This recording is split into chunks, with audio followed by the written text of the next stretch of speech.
আমার মতে যারা আর কি ক্লায়েন্ট হান্ট করি আমরা আর কি কাজের জন্য ক্লায়েন্ট পাই, তো অনেক সময় দেখা গেছে সামনে থেকে কিছু ক্লায়েন্ট আসে, আসার পরে এই জিনিসটা তারা করতে চায়, কিন্তু ওই জিনিসটার জন্য আমি পারফেক্ট না এখন পর্যন্ত, বা ওই কাজটা আমি সুন্দরভাবে করতে পারবো না।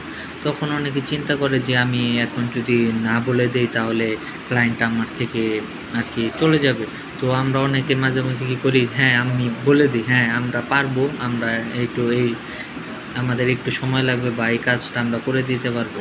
কিন্তু একটা জিনিস দেখো, যেই জিনিসটা তুমি পারো না ওই কাজটা যদি তুমি নিয়ে থাকো প্রথম অবস্থায়, তখন ওই কাজটা যদি তোমার ক্লায়েন্টের কাছে যদি ভালো না লাগে, তো দ্বিতীয়বার কিন্তু তোমার ক্লায়েন্ট ওইটা আসবে না।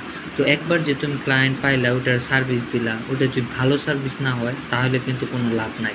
কারণ আমাদেরকে এমনভাবে ক্লায়েন্ট হান্ট করতে হবে যে একটা ক্লায়েন্ট আমার কাছে আসছে, পরবর্তী সময়ের জন্য যে কোনো কাজ সে করতে হয়, সেকেন্ড টাইমের কাজটাও যাতে আমাকেই দেয়, থার্ড টাইমও আমাকে দেয়, ফোর্থ টাইমও আমাকে দেয়, সবসময় যেন সে কাজগুলো আমাকে দেয়। তাই যেই জিনিসটা পারবা সেই জিনিসটা হ্যাঁ বলো, আর যেটা তুমি পারবা না ওটা সরাসরি তাকে না বলে দাও।